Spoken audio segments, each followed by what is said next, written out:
Kenapa di setiap agresi militer Israel, korbannya banyak ibu-ibu dan anak-anak?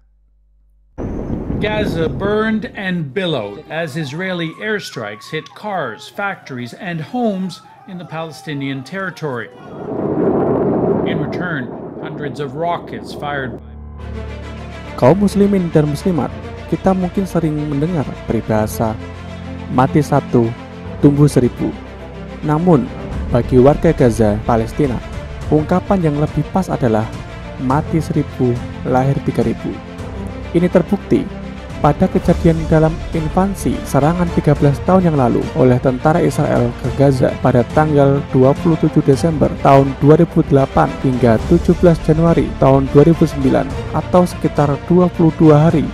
Pada saat itu tercatat 1412 warga Gaza tewas, di mana yang meninggal mayoritas perempuan dan anak-anak. Namun di saat yang sama, menurut Hammam Nisman, Direktur Dinas Hubungan Sosial pada Kementerian Kesehatan Palestina, mencatat dalam kurun waktu yang sama telah lahir 3.700 bayi di Gaza, Palestina. Isu tentang upaya Israel melakukan genosida atau kejahatan perang pembersihan etnis memang bukan sekedar isapan jempol belaka. Hampir dalam setiap aksi militernya, khususnya melalui udara, Israel selalu berdalih ingin menghancurkan markas dan rumah para pemimpin Hamas atau pasukan dari bangsa Palestina. Faktanya, yang menjadi korban umumnya perempuan dan anak-anak. Hal ini memang telah didesain pemerintah Israel laknatullah, karena perempuan akan terus melahirkan bayinya.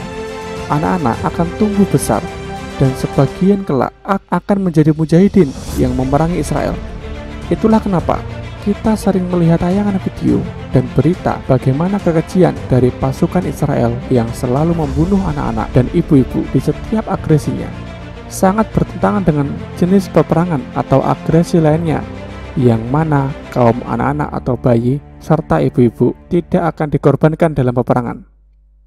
Dalam agresinya, sejak 24 April tahun 2021 lalu, warga Palestina yang tewas juga didominasi perempuan dan anak-anak.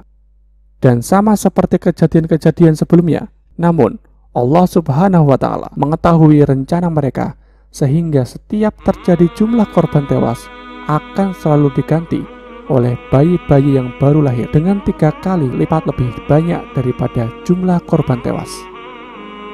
Mereka inilah yang nantinya akan terus berjuang mempertahankan kemerdekaan Palestina, sembari menunggu vonis akhir dari Allah, hingga pada saatnya bangsa Yahudi Israel ini akan dikalahkan.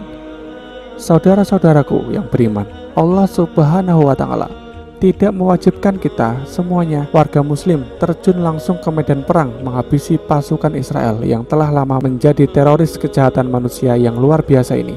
Namun Allah menguji kita semua dan mengetahui siapa saja yang tidak peduli dan siapa saja yang tidak ikut mendoakan perjuangan dan usaha dari bangsa Palestina yang mati-matian membela Masjidil Aqsa yang menjadi masjid bersejarah bagi umat muslim dunia.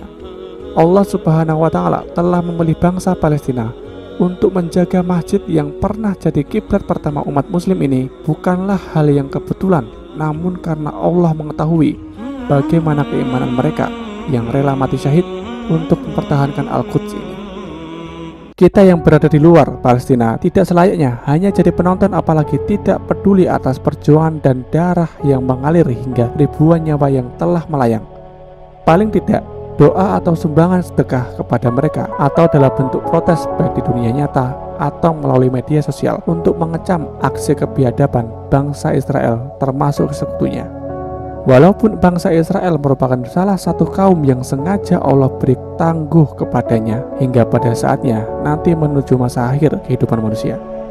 Ini semata untuk menguji kita bagaimana sikap dan perilaku kita terhadap saudara seagama dan agar kita bersyukur masih diberi kehidupan dan kehidupan yang normal dibandingkan mereka bangsa Palestina.